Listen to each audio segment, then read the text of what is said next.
جماعت Ahmadiyya United kingdom زندہ باد. جماعت احمدیہ یونائٹڈ کنگڈم زندہ باد.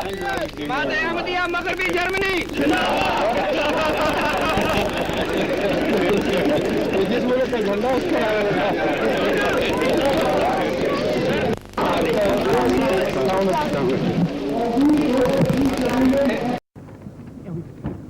حضرت امیر المومنین تشریف لا رہے ہیں. نعرہ تکبیر. نعرہ تکبیر. اسلام. احمدیت. محمد عربی. حضرت خاتم الانبیاء. خلافت احمدیہ. حضرت خلافت احمدیہ. حضرت خلیفۃ المسیح الرابع. انسانیت. اسیران راہ مولا. اسیران راہ مولا. اسیران راہ مولا. شہیدان احمدیت. حضرت خاتم الانبیاء. نعرہ تکبیر.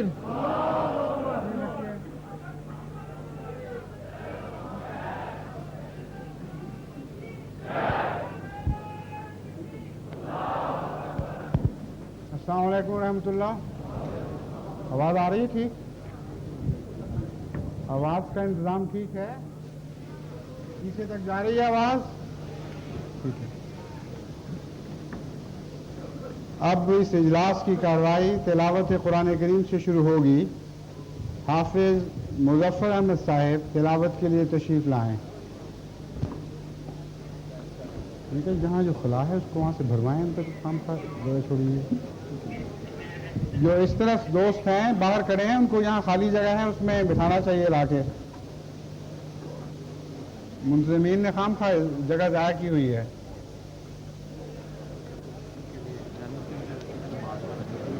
ہاں اس کے بعد اب تو نماز ہو چکی ہے.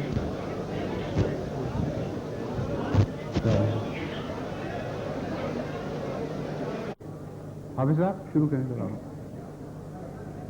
اعوذ باللہ من الشیطان الرجیم. بسم اللہ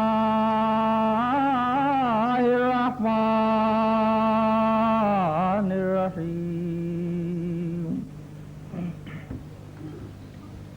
یا ایھا الذین آمنوا هل ادلکم علی تجارة تنجیکم من عذاب یغفر لکم ذنوبکم ويدخلكم جنات تجري من تحتها الأنهار ومساكن طيبة في جنات عدن ذلك الفوز العظيم. وأخرى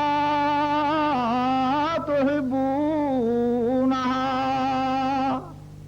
نصر من الله وفتح قريب وبشر المؤمنين. يا أيها الذين آمنوا كونوا أنصار الله كما قال عيسى ابن مريم للحواريين من أنصاري إلى الله الذين آمنوا على عدوهم فأصبحوا ظاهرين.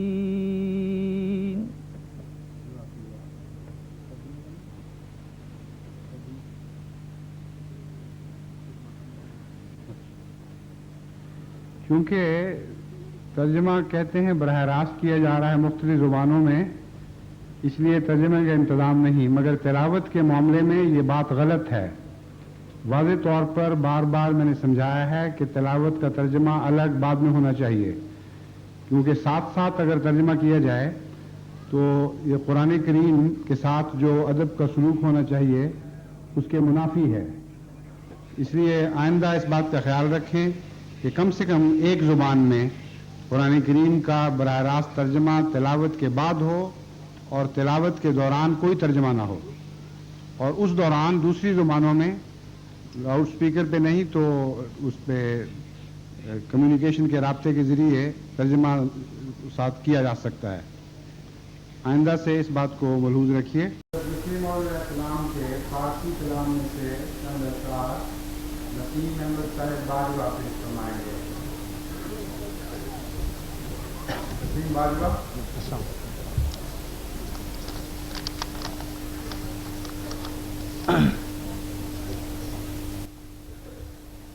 در دلم جوشد ثنائے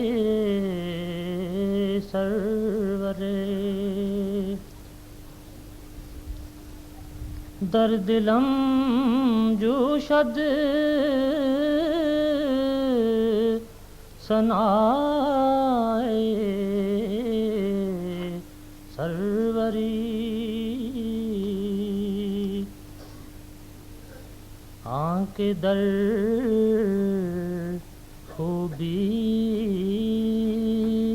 ندارد ہم سری، آنکھ در بر و کرم بحر عظیم، آنکھ در بر و کرم بحر عظیم، آنکھ در لطف عتم یکتا دوری، ختم شد بر نفس پاکش ہر کمال، ختم شد بر نفس پاکش ہر کمال،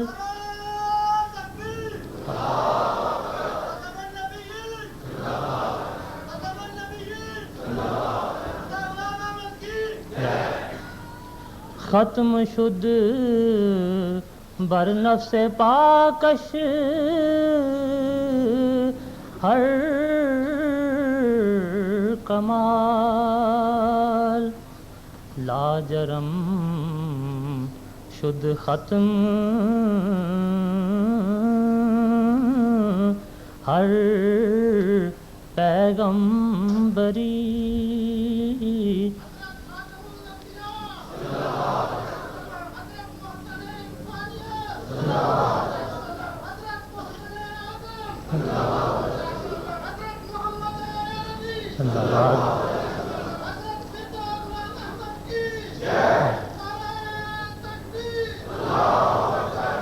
اول آدم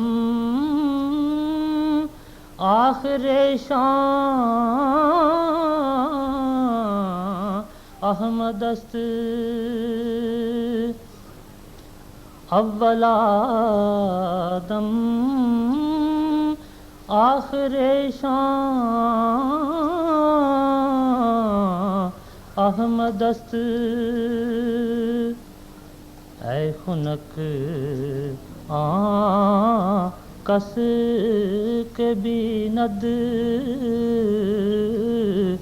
آخری اے خدا وندم بخیل انبیاء اے خداوندم بخیل انبیاء کش فرستادی بفضل آفری اے خداوندم بنام مصطفیٰ اے خداوندم بنام مصطفیٰ کہ شدی در ہر مقام ناصری دست من گیر از رہے لطف و کرم دست من گیر از رہے لطف و کرم در مہمم باش یارو یاوری تکیے بر زور تو دارم گرچہ من تکیے بر زور تو دارم گرچہ من ہم چو خاکم بلکہ زاں ہم کم تری در دلم جوشد سنائی سروری آنکھ در خوبی ندارد ہم سری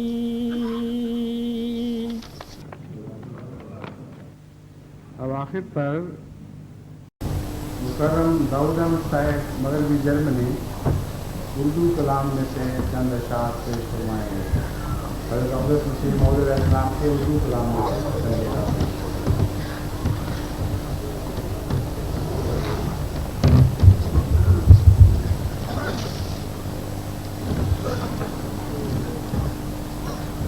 نشان کو دیکھ کر نشان کو دیکھ کر انکار کب تک پیش جائے گا. نشان کو دیکھ کر انکار کب تک پیش جائے گا. ارے ایک اور جھوٹوں پر قیامت آنے والی ہے.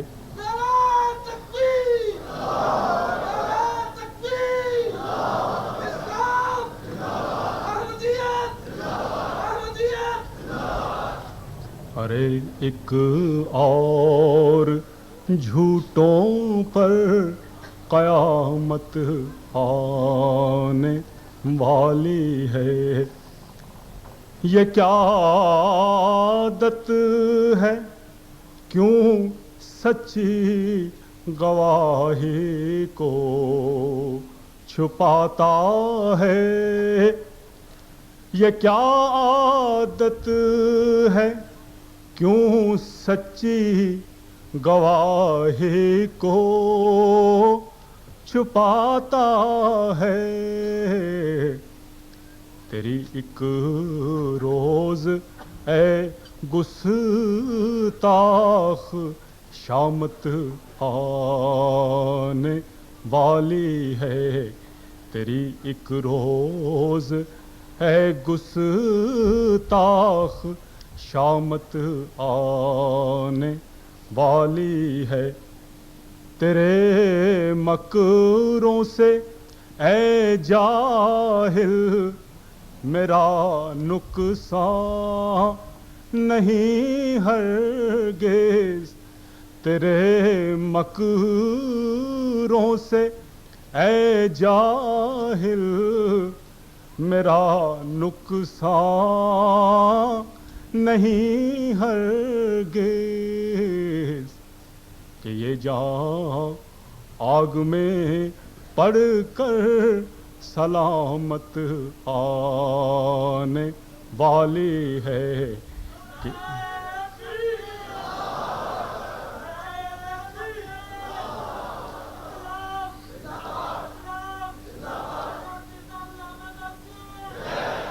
تیرے مکروں سے اے جاہل میرا نقصان نہیں ہرگز.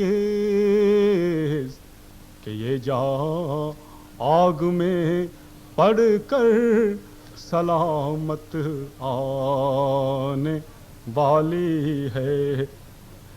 اگر تیرا بھی کچھ دی ہے بدل دے جو میں کہتا ہوں.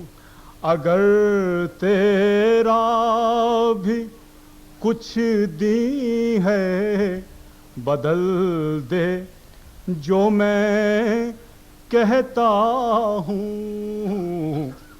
کہ عزت مجھ کو کہ عزت مجھ کو اور تجھ پر ملامت آنے والے.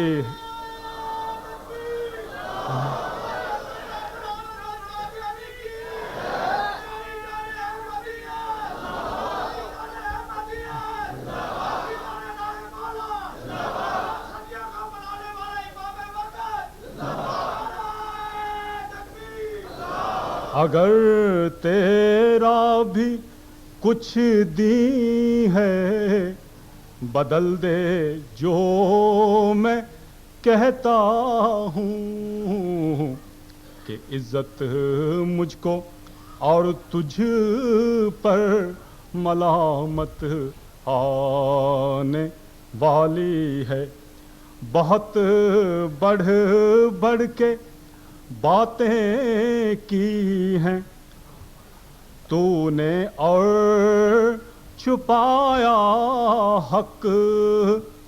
بہت بڑھ بڑھ کے باتیں کی ہیں تو نے اور چھپایا حق.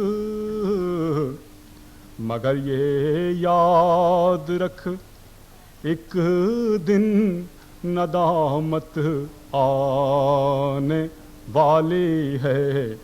مگر یہ یاد رکھ ایک دن ندامت آنے والی ہے. خدا رسوا کرے گا تم کو میں اعزاز پاؤں گا. خدا رسوا کرے گا تم کو میں اعزاز پاؤں گا. سنو اے منکرو اب یہ کرامت آنے والی ہے.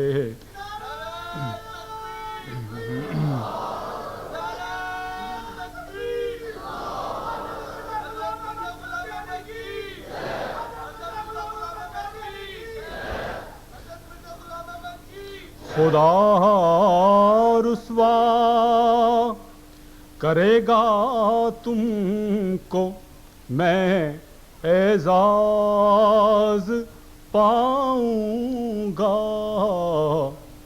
سنو اے منکرو اب یہ کرامت آنے والی ہے. خدا ظاہر کرے گا ایک نشان پر روب پر ہیبت. خدا ظاہر کرے گا ایک نشان پر روب پر ہیبت. دلوں میں اس نشان سے اس تقامت آنے والی ہے.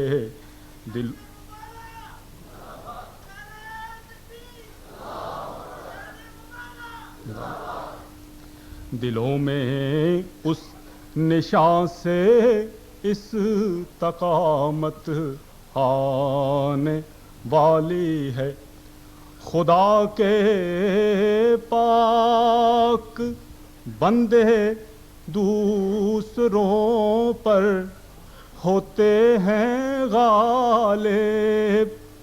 خدا کے پاک بندے دوسروں پر ہوتے ہیں غالب. میری خاطر خدا سے یہ علامت آنے والی ہے.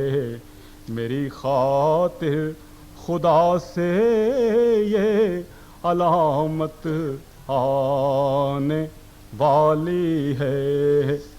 نشان کو دیکھ کر انکار کب تک پیش جائے گا.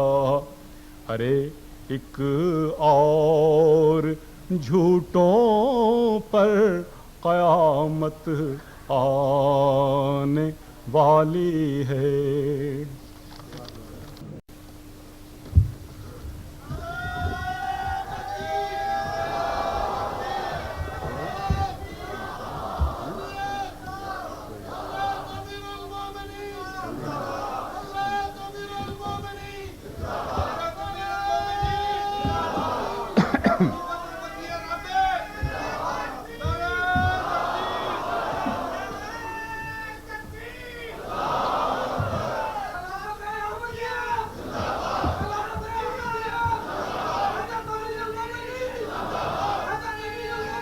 السلام علیکم ورحمۃ اللہ.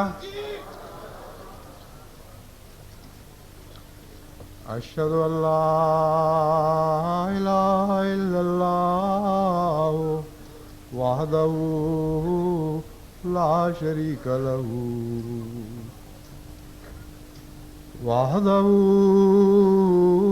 لا شریک لہ واشهد ان محمدا عبده ورسوله. اما بعد فاعوذ بالله من الشیطان الرجیم. بسم اللہ الرحمن الرحیم. الحمد للہ رب العالمین الرحمن الرحیم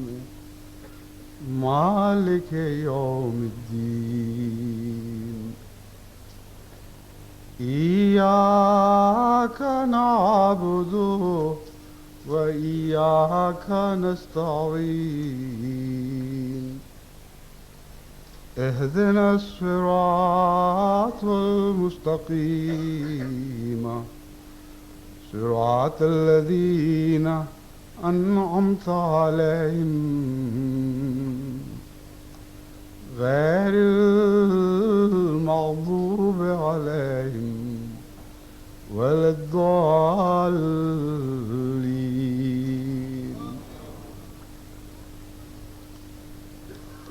جماعت احمدیہ کی تاریخ میں یہ سال ایک غیر معمولی اہمیت کا سال ہے، اور اس سال دنیا کے 120 ممالک میں جماعت احمدیہ 100 سالہ جشن تشکر منا رہی ہے۔ اس موقع پر جماعت احمدیہ کو اللہ تعالیٰ نے جو غیر معمولی شہرت عطا فرمائی، اور حضرت اقدس مسیح موعود علیہ السلام کا پیغام جس طرح دنیا کے کونے کونے تک پہنچا، اس کا ذکر انسان کو سرتاپا حمد سے بھر دیتا ہے۔ اور اس جلسے میں میرے بقیہ خطابات اسی ذکر پر مشتمل ہوں گے، لیکن آج کی افتتاحی تقریر میں اس پس منظر کی طرف جماعت کو متوجہ کرانا چاہتا ہوں جو پس منظر خدا تعالیٰ کے ان غیر معمولی فضلوں کو جذب کرنے کا موجب بنا۔ پاکستان میں جو جماعت احمدیہ پر گزشتہ تقریباً 20 سال سے حالات گزر رہے ہیں،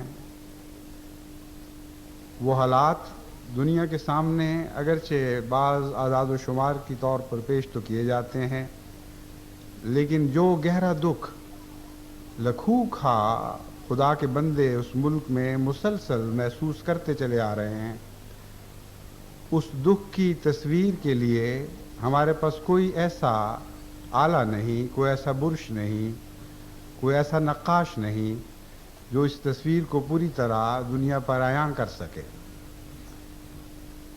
اور جہاں تک دنیا کے سامنے ان حالات کو کھول کر بیان کرنے کا تعلق ہے، یہ محض ایک کوشش ہے جو امتثال امر کے نتیجے میں ہے، یعنی اللہ تعالیٰ کا حکم ہے کہ انسان کے بس میں جو بھی تدبیر ہو وہ حتی المقدور اختیار کرے، لیکن ہمارا بھروسہ دنیا پر نہیں، اور دنیا نے اپنے عمل سے یہ ثابت بھی کر دکھایا ہے کہ جس دنیا کو ہم جماعت احمدیہ کے حالات سے اور نہایت دردناک حالات سے مطلع رکھتے چلے آئے ہیں، اس دنیا میں بعض ممالک نے کچھ ہمدردی تو کی ہے، لیکن اس سنجیدگی سے ان حالات پر غور نہیں کیا جس کے نتیجے میں پاکستان میں حالات تبدیل ہوں۔ بعض ممالک میں سطحی ہمدردی کا مظاہرہ ہوا ہے، بعض میں نسبتاً زیادہ گہری ہمدردی کا، لیکن جہاں تک اس قوت کا تعلق ہے جو غیر معمولی سنجیدگی سے پیدا ہوتی ہے، اس قوت کا مظاہرہ آج تک دنیا کے کسی ملک نے نہیں کیا۔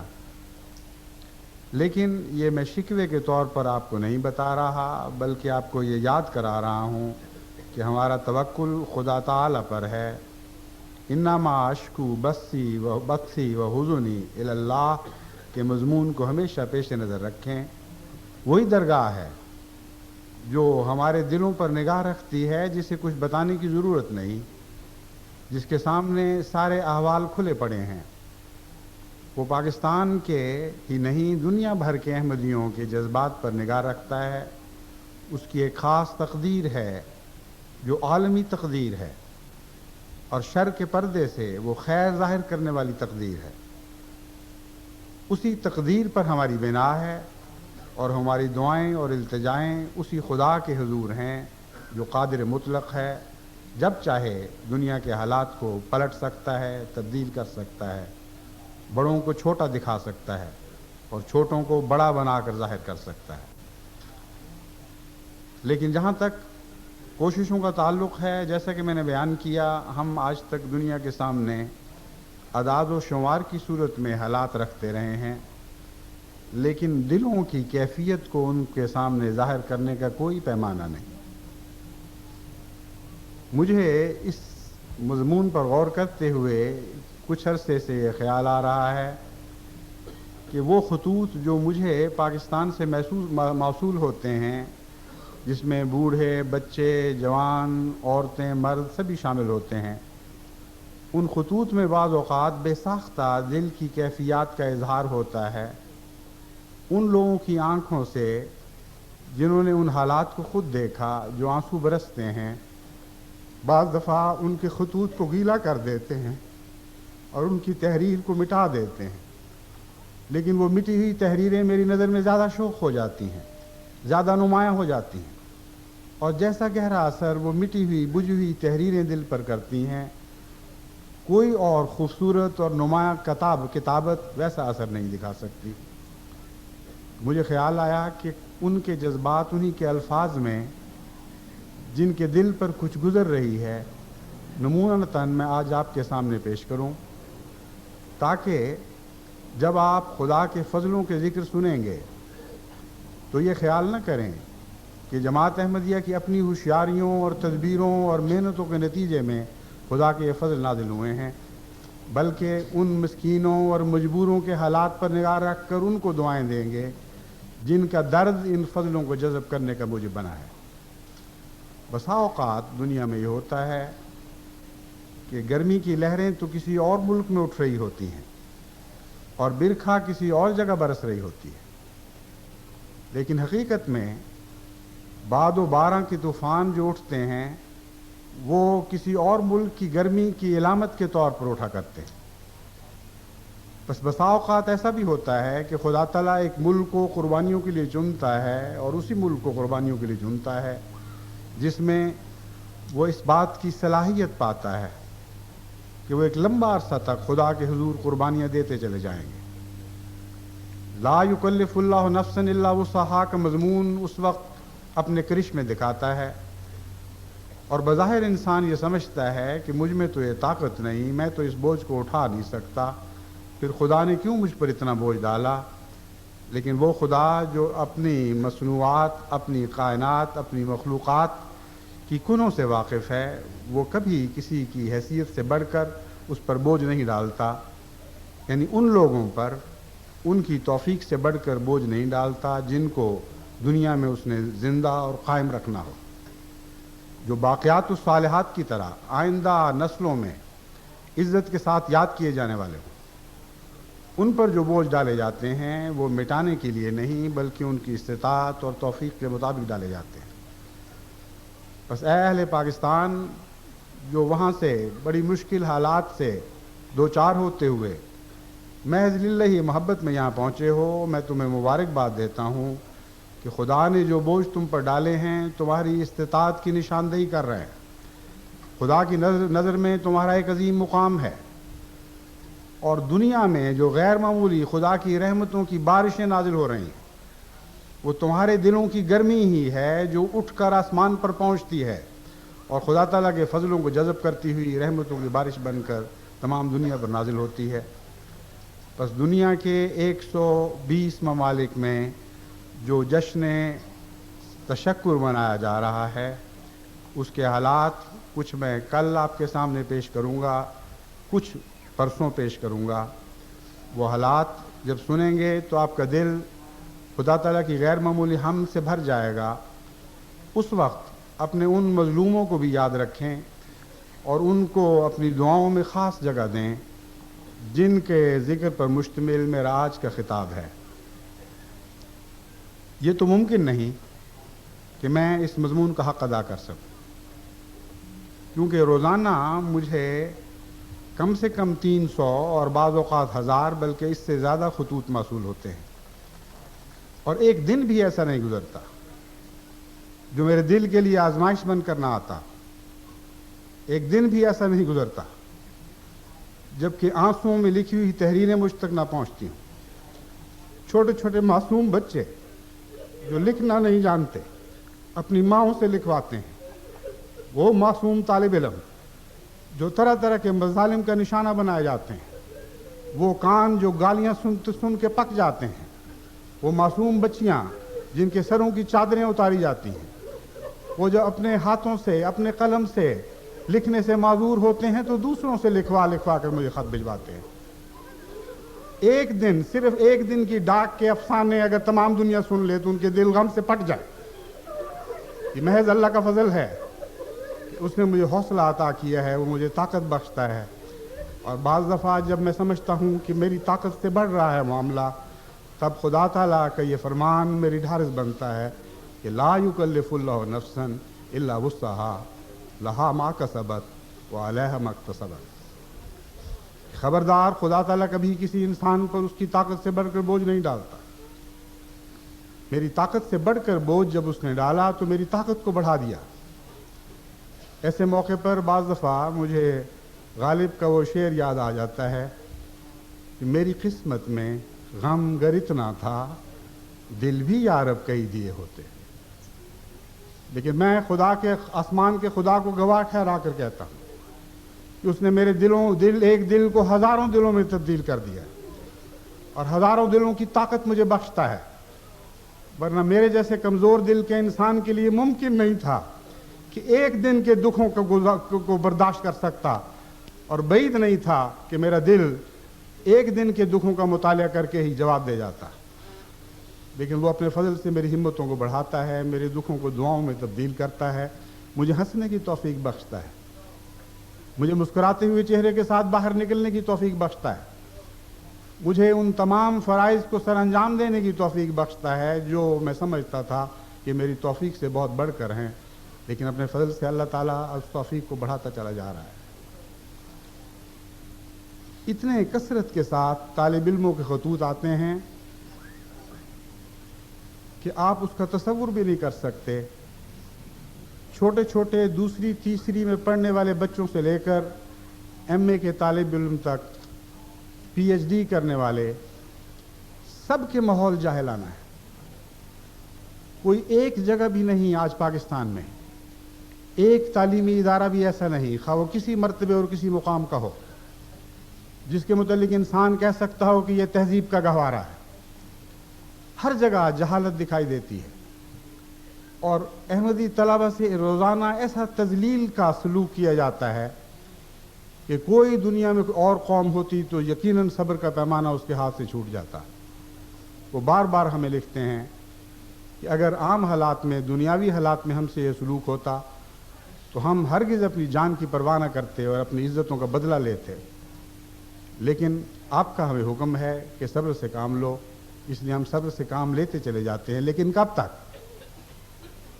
یہ سوال کب تک کا پہلے کم اٹھا کرتا تھا، اب روز بروز زیادہ اٹھتا چلا جا رہا ہے، اور بعید نہیں کہ یہی سوال متا نصر اللہ کی آواز تک آسمان تک پہنچے اور آسمان کے کنگرے ہلا دے۔ بس ہمارا توکل خدا کی ذات پر ہی ہے۔ میں ان سب مسکین اور بے بس طالب علموں سے کہتا ہوں کہ اپنے کاموں میں مصروف رہو، خدا کی خاطر اب برداشت کرتے چلے جاؤ، صبر کے نمونے دکھاؤ، کیونکہ خدا تعالیٰ صبر کرنے والوں کو کبھی ضائع نہیں کرتا۔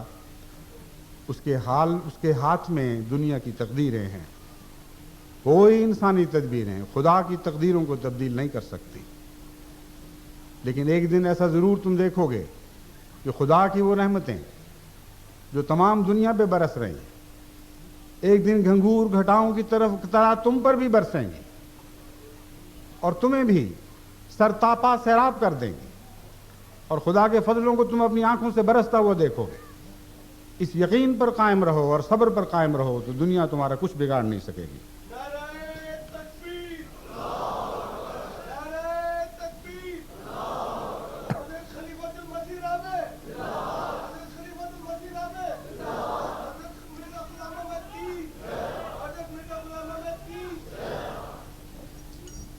ایک طالب علم، میں نے جو صرف 2-3 خطوط چنے ہیں، ایک طالب علم لکھتا ہے جو چھوٹی عمر کا بچہ ہے، 8ویں جماعت کا طالب علم ہے، کہتا ہے پیارے آقا، جب سے ہم نے ہوش سنبھالا ہے، ہماری مسجد کے بالکل عین مشرق میں چند گز کے فاصلے پر ایک مسجد ہے، اس کا مولوی ہر وقت ہر روز حضرت مسیح موعود علیہ الصلوۃ والسلام کے خلاف گندی زبان استعمال کرتا چلا جاتا ہے، اور اس کے لاؤڈ سپیکر کا منہ سیدھا ہماری طرف ہوتا ہے، اور اس کے شور کی وجہ سے ہم دروازے بند کر کے بیٹھتے ہیں اور جمعہ بھی بند دروازوں میں پڑھتے ہیں۔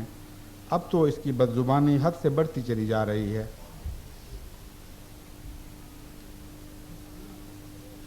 یہ صرف طالب علموں کا حال نہیں، اس قسم کی بد زبانی کرنے والے پاکستان میں بسنے والے احمدیوں کی ہمسائیگی میں ہر طرف موجود ہیں۔ دن رات ان کی صبر کی آزمائش ہو رہی ہے۔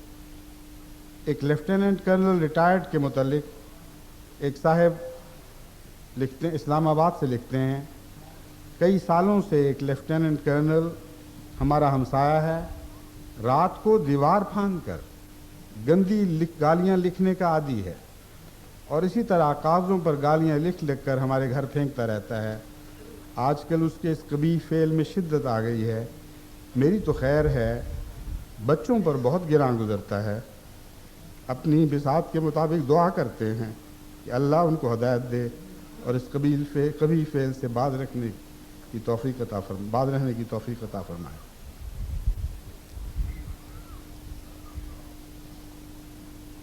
سید محمد صادق صاحب پھگلا لکھتے ہیں، یہ ایک معزز سید خاندان ہے جس کا علاقے پہ بہت رسوخ اور اثر تھا۔ ان کے والد کی بہت سے احسانات ہیں ماحول پر، اور اس سارے علاقے میں بڑی عزت کے ساتھ یہ یاد کیے جاتے تھے۔ مجھے بھی ایک دفعہ موقع ملا، میں ان کے گھر مہمان بھی ٹھہرا۔ یہ کہتے ہیں جب میں واپس پگلا پہنچا تو مکان جل چکا تھا، اس کی حالت خراب تھی۔ درندہ صفت مولوی نے تمام ماحول خراب کیا ہوا تھا، لیکن اس خیال سے کہ ان کو یہ خوشی نہ پہنچے کہ احمدی بھاگ گئے ہیں، مجھے یہ ہرگز قبول نہیں تھا کہ میں اس جگہ کو چھوڑ دوں۔ چنانچہ اس جلے ہوئے مکان میں میں نے ڈیرا ڈال لیا ہے۔ وہ مسجد جو 2 منزلہ مسجد تھی اب مٹی کا ڈھیر ہے، اسی پر پردے ڈال کر ہم نے عید یہیں کی، اور اللہ پاک کے در کے فقیر ہو کر یہ عید گزاری۔ مولوی نے سختی سے گاؤں والوں کو بات چیت کرنے سے منع کیا ہوا ہے، سخت فسادی ہے۔ مولوی لوگ دل سے اس سے متنفر ہیں، لیکن اظہار کی جرت نہیں رکھتے۔ احمدیوں نے جہاں اپنے کلمہ کے ساتھ چمٹے رہنے کے حق کو نہیں چھوڑا، وہاں غیروں تک اپنی بات پہنچانے، خصوصاً دفاعی رنگ میں اپنی بات پہنچانے کا حق بھی بارہا استعمال کرتے رہتے ہیں، اگرچہ اس کے نتیجے میں ان کو سنگین سزائیں دی جاتی ہیں۔ ایک صاحب سیالکوٹ کے قصبے سے لکھتے ہیں، ایک نوجوان، مباہلہ کا پمفلٹ تقسیم کرنے پر مجھے اور صباح الدین کو پولیس نے گرفتار کر لیا۔ پہلے صباح الدین کو ربڑ کے جوتوں سے بہت مارا، پھر مجھے بلایا اور کہا کان پکڑ لو۔ کوئی 10 منٹ تک میں کان پکڑے رہا، پھر باوجہ ہرنیاں میری معروف جگہ پھول گئی تو میں نے سب انسپیکٹر کو بتایا کہ مجھے ہرنیاں ہے، جس طرح تم مجھے کان پکڑائے ہوئے ہو اس سے میرا ہرنیاں پھول کر پھٹ سکتا ہے۔ میں وہاں زیر لب درود پڑھ رہا تھا کہ ایک سپاہی نے مجھے کہا کہ تم مجھے گالیاں دے رہے ہو، اور یہ کہہ کر مجھے مکوں سے مارنا شروع کیا، اور جب تھک گیا تو ہمیں حوالات میں بند کر دیا۔ رات کو 2 شرابیوں کو پکڑ کر لائے اور ان کو مارنا شروع کر دیا، ساتھ ہی دوبارہ ہمیں بھی ربڑ کے جوتوں سے مارنے لگے۔ صلاح الدین کو تو 2 ہی مارے، لیکن مجھے 6-7 مارے، جس سے تمام جسم پر نشان پڑ گئے۔ ایک بار جب ہم نے اذان دی تو ایک سپاہی نے آ کر اتنی گندی گالیاں دیں کہ آپ اس کا تصور بھی نہیں کر سکتے۔ 2 اگست کو ہمیں سیالکوٹ جیل میں منتقل کر دیا گیا اور چکی کی مشقت پر لگا دیا۔ ایک معلم وقف جدید لکھتے ہیں کہ السلام علیکم کہنے کے جرم میں تحفظ ختم نبوت والوں نے مجھے اتنا مارا کہ میں بے ہوش ہو گیا، اور پھر بے ہوشی کی حالت میں مجھے تھانے پہنچایا گیا جہاں مجھ پر 298C کا مقدمہ درج میرے خلاف 298C کا مقدمہ درج کر دیا گیا۔ آج 8 دن کی قید کے بعد میں ضمانت پر رہا ہو کر آیا ہوں۔ احمدی طلباء باوجود ان شدید مشکلات کے جہاں تک جماعتی ذمہ داریوں کا تعلق ہے ان میں بھی بھرپور حصہ لے رہے ہیں، اور باوجود اس کے کہ بعض دفعہ امتحانات کے تقاضے ایسے ہوتے ہیں کہ طالب علم 1 منٹ بھی اپنی تعلیمی مصروفیات سے الگ نہیں ہو سکتا، لیکن اللہ تعالیٰ کے فضل سے پاکستان بھر میں جماعت احمدیہ سے تعلق رکھنے والے طلباء ادھر ان مصیبتوں میں سے گزرتے، ان دل شکنیوں سے دلوں کو پارا پارا ہوتے ہوئے دیکھتے اور محسوس کرتے، اور پھر جماعتی ذمہ داریوں کو بڑے حوصلے کے ساتھ ادا کرنے والے ہیں۔ لاہور سے ایک طالب علم لکھتے ہیں، جہاں دارالحمد کے خدام بڑی محنت اور جذبے سے جو بھی ڈیوٹی ان کے ذمہ لگائی جاتی ہے ادا کر رہے ہیں، اپنے امتحانوں کی پرواہ نہ کرتے ہوئے جس وقت بھی اور جہاں بھی بلایا جاتا ہے حاضر ہو جاتے ہیں۔ ایسے بھی خدام ہیں جن کا صبح پیپر ہوتا ہے اور وہ ساری رات ڈیوٹیاں ادا کرتے ہیں۔ آپ ہم سب کے لیے خصوصی دعا کریں۔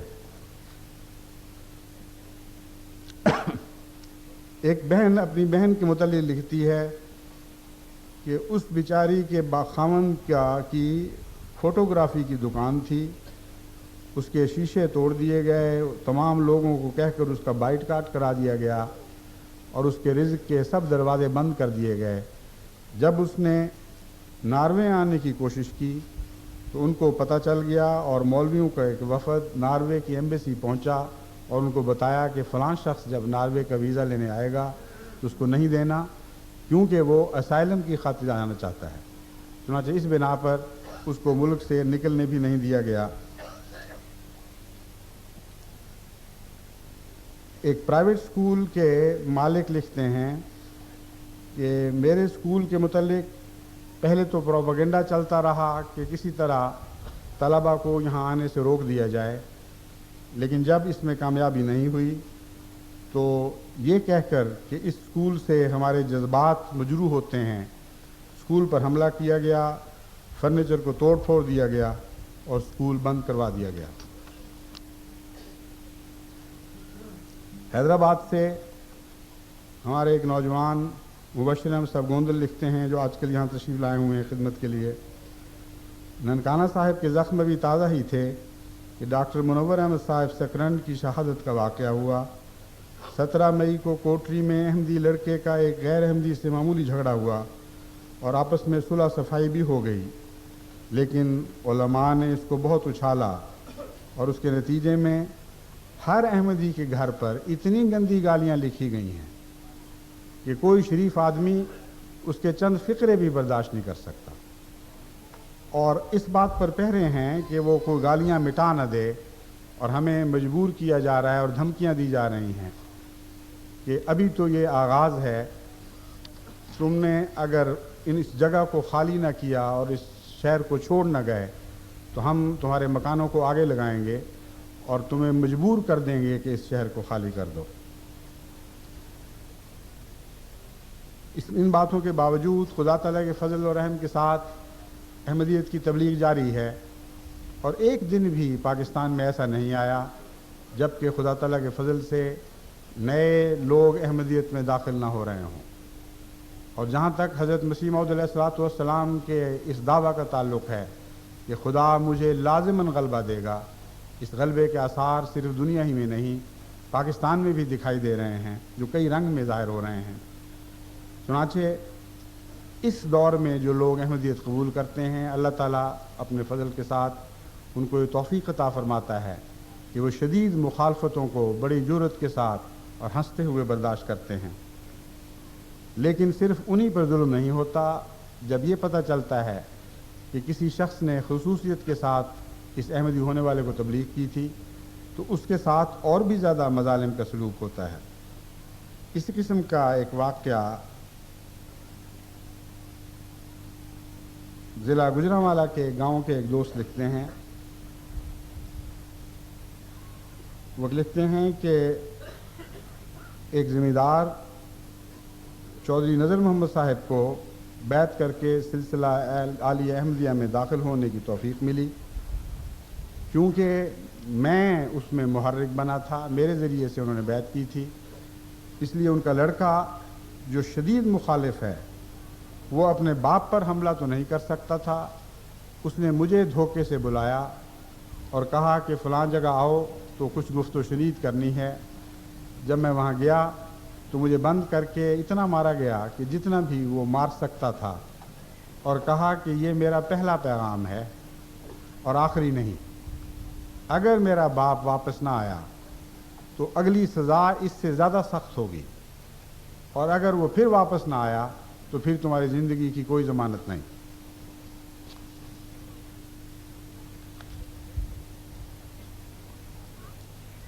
اس قسم کے وارننگ کے یعنی تنبیہ کے خطوط کثرت کے ساتھ جماعت احمدیہ کے ممبران کو مل رہے ہیں، جن کے نمونے وہ مجھے بھجواتے رہتے ہیں، اور بعض ان میں سے ایسے ہیں جن کو اب تک شہادت نصیب ہو چکی ہے، اس لیے یہ خیال کہ یہ فرضی خطوط ہیں، یوں ہی دھمکیاں ہیں، یہ درست نہیں۔ ایک صاحب لکھتے ہیں کہ مجھے یہ بظاہر ایک بڑا مہذب خط ملا ہے، لیکن جیسا کہ اس کا مضمون کھلتا چلا جائے گا آپ کو معلوم ہوگا کہ کس قسم کا مہذب انسان ہے جو یہ خط مجھے لکھ رہا ہے۔ وہ کہتا ہے، السلام علیکم، ہمارے واحد خدا پاک نے یہی حکم دیا ہے کہ ہر شخص سے خندہ پیشانی سے ملو۔ اب میں انتہائی ادب سے درخواست کرتا ہوں کہ آپ مرزائیت چھوڑ کر مسلمان ہو جائیں۔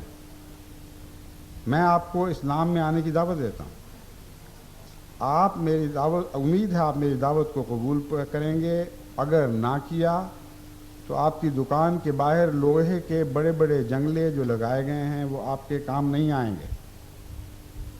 میں دوسرا خط آپ کو لکھوں گا، پھر میں تیسرا خط آپ کو لکھوں گا، پھر ایک ہفتے کی مہلت دوں گا، اس کے بعد میرے دین کے مطابق تمہارا قتل جائز ہوگا، کیونکہ نعوذ باللہ اس کے بیان کے مطابق قرآن پاک میں یہی لکھا ہے کہ کافروں کو جہاں دیکھو قتل کر دو، مگر میں چاہتا ہوں کہ تم کافر نہ مرو، اس لیے تمہیں مہلت دے رہا ہوں۔ اگر مسلمان نہ ہوئے تو تمہیں بھی اور تمام مرزائیوں کو، جن کو بار بار میں نوٹس دوں گا، خدا کی قسم میں قتل کر دوں گا۔ آخر پر دستخط ہیں، فقط رسول کا کتا، ایک اور غازی علم الدین۔ لفظ رسول کا تو اس نے زیادتی کی ہے، ویسے کتا لکھ دیتا اپنے آپ کو تو اور بات تھی، کیونکہ حضرت اقدس محمد مصطفیٰ صلی اللہ علیہ وآلہ وسلم کا تو کتا بھی اس سے زیادہ رحم دل و شریف ہوتا تھا۔ ناممکن ہے کہ کوئی کتا جو حضرت محمد مصطفیٰ صلی اللہ علیہ وآلہ وسلم کے گھر تربیت پاتا، وہ کسی پر کسی قسم کا ناجائز حملہ کرنا تو درکنار، بھونکتا بھی۔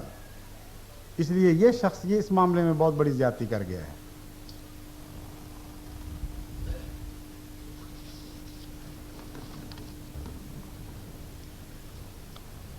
گجرات سے ایک احمدی ڈاکٹر لکھتے ہیں کہ میرا بیٹا جشن تشکر کے موقع پر لاہور میں غرباء کو کھانا تقسیم کر رہا تھا، مخالفین نے اس کو گالیاں دیں، پولیس کے ساتھ مل کر گھر کا گھیراؤ کیا اور پھر اس کو قید کر کے جیل پہنچایا گیا۔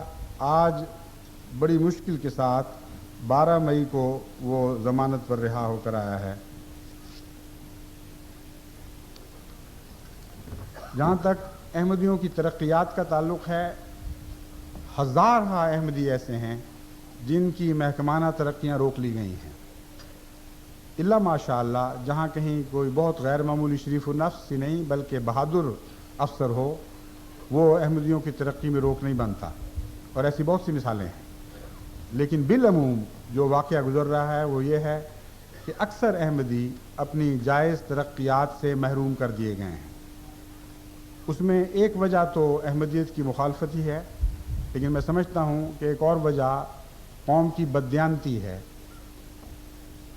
پہلے سے بھی ایسے واقعات سننے میں آتے رہے ہیں کہ جہاں دفتر کا ماحول بددیانت ہے، وہاں ایک احمدی کی دیانت ان کو بہت تکلیف دیتی تھی. اس وقت غالباً ان کے پاس کوئی بہانہ نہیں تھا ایسے راہ کے پتھر کو راہ سے ہٹانے کا، لیکن اب چونکہ جماعت احمدیہ کی مخالفت حکومت کے لحاظ سے ایک تسلیم شدہ چیز ہے اور ہر شخص کو حق ہے جو چاہے جس پر چاہے گند اچھالے، جس کو چاہے پتھر مارے، اس لیے اب یہ احمدیت کی مخالفت دراصل ایک بہانہ بن گئی ہے ان لوگوں کے لیے، اور ملک میں بڑھتی ہوئی بددیانتی ہے جس کے نتیجے میں دیانتدار احمدی افسر ان کی آنکھوں میں کھٹکتے ہیں اور ان کی ترقیاں روکی جاتی ہیں، اور بہت سو کو احمدیت کا الزام لگا کر باقاعدہ فارغ بھی کیا گیا ہے. ایسی چٹھیاں اور دفتری چٹھیوں کی نقول میرے پاس موجود ہیں جس میں واضح طور پر یہ لکھا گیا ہے کہ چونکہ تم احمدی ہو اس لیے تمہیں اس ملازمت سے فارغ کیا جاتا ہے، اور جب اس کے خلاف احتجاج کیے گئے تو کوئی اس احتجاج کی آواز پذیرائی نہیں ہوئی. اور حد یہ ہے کہ ایک ایئر فورس کے محکمے میں ایک احمدی افسر کو باقاعدہ یہ چٹھی لکھ کر ملازمت سے فارغ کیا گیا کہ تم احمدی ہو، تمہاری ہمارے پاس کوئی جگہ نہیں. جب اس نے اپیل کی تو وہ اپیل یہ لکھ کر واپس کر دی گئی کہ تمہاری اپیل سننے کا بھی کوئی جواز نہیں ہے، تمہیں اس کا کوئی حق نہیں. اس عرصے میں حکومت تبدیل ہوئی تو اب اس نے ایک اپیل پرائم منسٹر کو بھیجی ہے. اللہ بہتر جانتا ہے کہ اس اپیل کا کیا حشر ہوتا ہے، مگر اس سے پہلے تو بڑی کھلی جرأت کے ساتھ، بڑی حیا کے بغیر، کسی شرم کے بغیر کھل کر یہ کہہ دیا جاتا تھا اور تحریر دے دی جاتی تھی کہ تم احمدی ہو اس لیے ہم تمہیں ملازمت سے فارغ کرتے ہیں. بعض دفعہ ترقی ملی ہوئی کو واپس لے لیا گیا. چنانچہ ایک دوست لاہور سے لکھتے ہیں، ان کے منیر احمد صاحب سنوری، ان کے ماموں کے چیف انجینئر بننے کے آرڈر آ چکے تھے، لیکن وہاں آفس والوں نے شور مچایا کہ قادیانی کو چیف انجینئر نہیں بننے دینا. اس کے نتیجے میں اس ترقی کے جاری شدہ آرڈر کینسل کر دیے گئے. اسی طرح اور بہت سی مثالیں ہیں لیکن چند ایک کافی ہوں گی.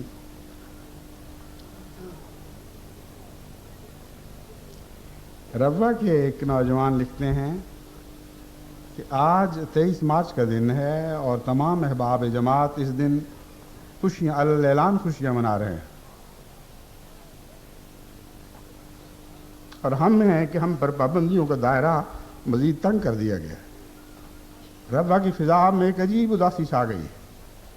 آج جب نماز فجر کے بعد دعا اور تقسیم مٹھائی سے فارغ ہو کر البیت سے باہر نکلے تو یہ دیکھ کر حیران ہو گئے کہ شاہین فورس کے مجاہدین ہاتھوں میں لاٹھیاں، رائفل اور آنسو گیس اور نامعلوم کیا کیا لیے اور اسلحہ سے لیس ہو کر مختلف مقامات پر کھڑے گویا کسی بڑے جلوس کو قابو کرنے کے لیے تیار تھے. جہاں دکھ ہو رہا تھا وہاں ہنسی بھی تو آئی کہ بیچارے نادان کیسے گھوم رہے ہیں اور ہماری خوشیوں پر پہرا دے رہے ہیں. امیر جماعت صاحب مردان ایک شہید ہوئی مسجد کو جب دیکھتے ہیں تو ان کا دل خون کے آنسو روتا ہے. وہ لکھتے ہیں، ہماری مسجد شہید ہو چکی ہے اور ویران پڑی ہے، جس میں ان ظالموں نے مختلف قسم کا گند پھینک رکھا ہے. مسجد کا کیس عدالت میں دائر ہے اور حکومت کی طرف سے دفعہ 145 کا مقدمہ بھی درج ہے، اور یہاں کی انتظامیہ خصوصی طور سے یہ نہیں چاہتی کہ ہم اپنی مسجد کے قریب بھی جائیں. میری دلی خواہش اور تمنا ہے کہ ہم لوگ وہاں جا کر مسجد کو صاف کریں اور پھر میں وہاں جا کر سجدہ کروں جہاں ہمارے بزرگوں نے خدا کے حضور سجدے کیے ہیں. ایک 4 سالہ احمدی بچی قرۃ العین جو ننکانہ صاحب میں رہتی تھی، اس نے اپنی آنٹی، یعنی لفظ آنٹی لکھا ہوا ہے، ممانی یا پھوپھی یا خالہ جو بھی ہیں، ان سے ایک خط لکھوا کر بھجوایا ہے. یہ وہ لکھنے والی نے کہا ہے کہ جو کچھ اس بچی نے مجھے لکھوایا میں نے اسی طرح امانت کے طور پر لکھ دیا ہے. وہ لکھتی ہے، 12 اپریل کو صبح 11 بجے